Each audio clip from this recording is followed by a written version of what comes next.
Kita ke informasi lain pemirsa, seorang pengurus RW di Cipinang, Jakarta Timur mengalami tindak kekerasan yang diduga dilakukan oleh oknum tim relawan pasangan calon.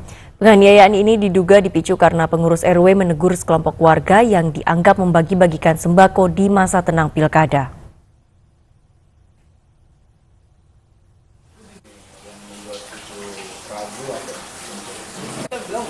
Tapi kan kalau orang ibu kan beda. Politik, tapi ini dalam konteks soal kekeluargaan. Hingga dini hari tadi, suasana tegang belum mereda di RW 09 Cipinang Besar Selatan, Jatinegara, Jakarta Timur. Warga berkerumun setelah mendengar adanya peristiwa pemukulan terhadap Taufik, pengurus RW mereka. Demi mencegah terjadinya keributan antar kelompok warga, Polsek Jatinegara beserta Koramil langsung mengamankan lokasi dan berupaya mendamaikan kedua belah pihak. Permasalahan ini akhirnya diselesaikan secara kekeluargaan. Diduga pelaku pemukulan adalah seorang relawan dari salah satu partai pendukung pasangan calon yang dipicu teguran pengurus RW saat pelaku tengah membagikan paket sembako. Ini permasalahan ini sebenarnya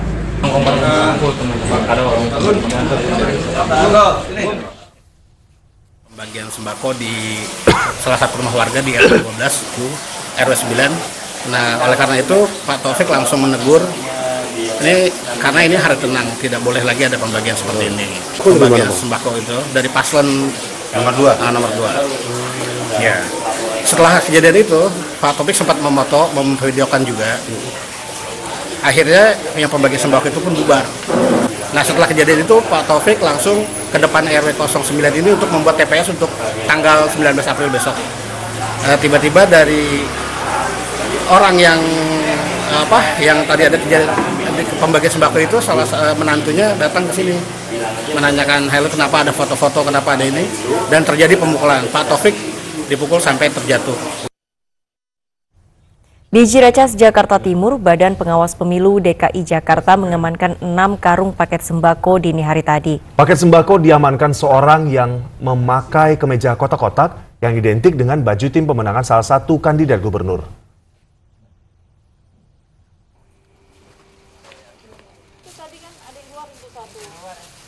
Paket sembako berisi beras, gula pasir, mie instan, dan minyak goreng diamankan saat akan dibagikan kepada warga.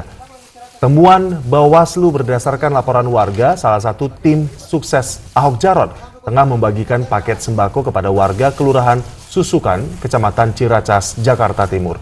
Dengan pengawalan polisi, Bawaslu kemudian menghentikan aksi bagi-bagi sembako sekaligus menyitanya. Sayang, Bawaslu tidak mengamankan pelaku pembagi sembako dan hanya meminta fotokopi KTP-nya.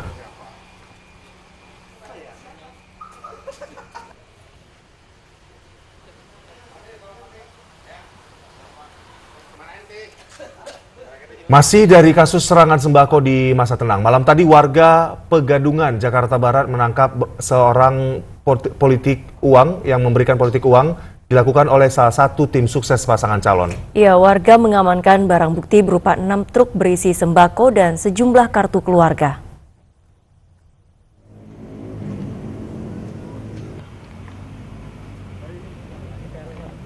Warga Pegadungan menemukan adanya praktik pembagian sembako pada Minggu malam di RT 09 RW 04. Menurut Ketua RT setempat, praktik pembagian sembako ini diduga dilakukan oleh tim sukses pasangan calon.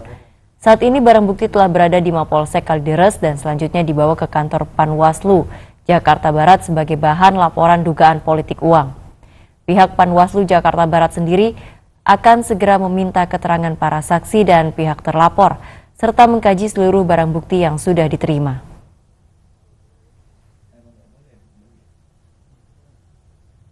Klarifikasi, tadi ya temuan kami ini bukan OTT ya, pertama laporan masyarakat, kemudian pelaku itu operasi tangkap tangan ya dari pengawas kita di tingkat kelurahan, kemudian pengawas kecamatan, kita mintai klarifikasi ya. Terbukti ternyata dia melakukan menyebar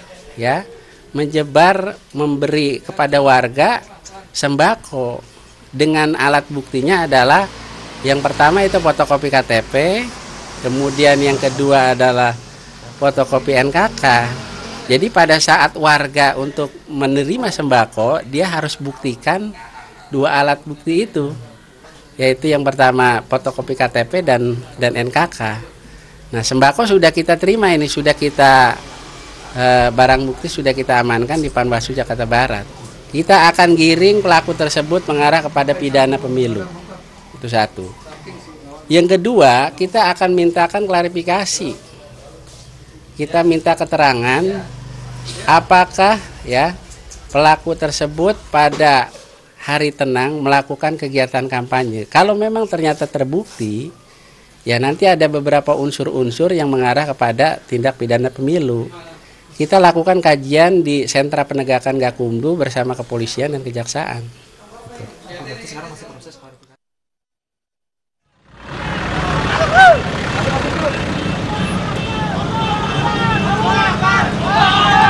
Sebelumnya pada Minggu malam, warga Pegadungan Kalideres, Jakarta Barat menemukan 6 mobil berisi ratusan paket sembako yang hendak dibagikan oleh relawan salah satu pasangan calon.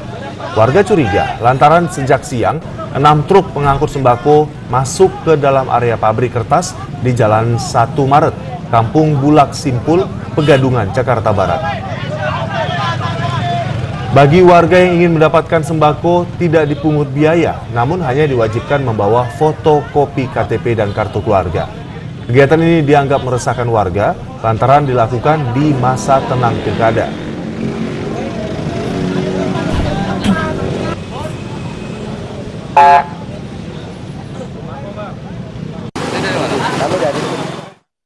Dan pemirsa, untuk mengetahui informasi terkini terkait penemuan dugaan praktek politik uang dengan pembagian sembako, kami telah terhubung dengan Febriarto Ramadan yang saat ini berada di kantor Panwaslu Jakarta Barat. Febri, silakan informasinya. Dan juga Laura, baru saja pada pukul 4 pagi tadi, Panwaslu Kota Administrasi Jakarta Barat mengamankan adanya praktik pembagian sembako yang dilakukan oleh pihak paslon nomor 2 berupa beras dan juga minyak serta gula pasir di Kecamatan Palmerah, Jakarta Barat. Dan perlu diketahui juga pada sekitar pukul 1 dini hari tadi, tim pemenangan atau tim dari pasangan calon nomor 3, Anies Sandi, juga sudah melaporkan adanya barang bukti kepada pihak Panwaslu Kota Jakarta Barat berupa sembako, kartu keluarga, serta KTP yang dibagikan kepada warga di Kecamatan Kalideres, Jakarta Barat. Dan sampai saat ini pihak Panwaslu Kota Jakarta Barat juga sudah melakukan identifikasi serta kajian awal untuk mendalami bagaimana kasus ini. Dan sampai saat ini, maksud saya sekarang ini, saya sedang bersama dengan Ketua Panwaslu Jakarta Barat, Bapak Puadi. Pak Puadi, selamat pagi. Bisa diceritakan sedikit bagaimana saat ini klarifikasi awal serta kajian awal dari kasus pembagian praktik pembagian sembako ini? Ya, kajian awal terkait praktek pembagian sembako di hari tenang, bahwa kita melihat yang pertama adalah kita mintai klarifikasi.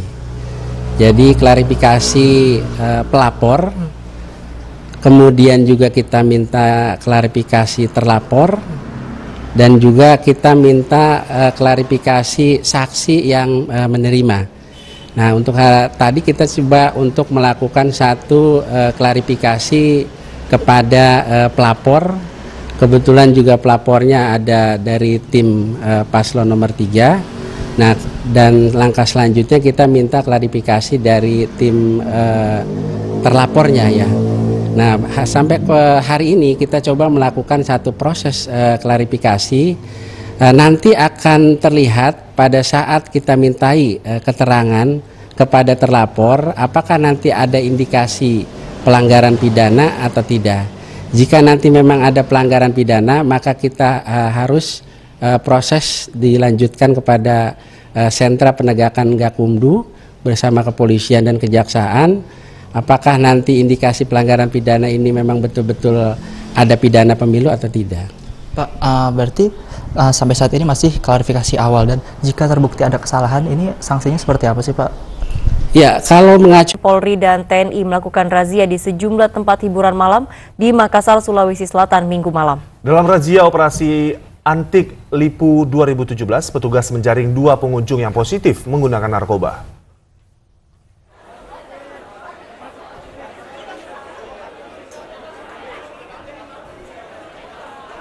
Tempat hiburan malam yang berada di Jalan Amanagapa, Kecamatan Ujung Pandang, Kota Makassar, Sulawesi Selatan, dirazia tim gabungan BNN, Polri, dan TNI. Satu persatu pengunjung dan pelayan karaoke diperiksa dan menggeledah barang bawaan mereka. Petugas juga melakukan tes urin pada seluruh pengunjung dan pelayan karaoke.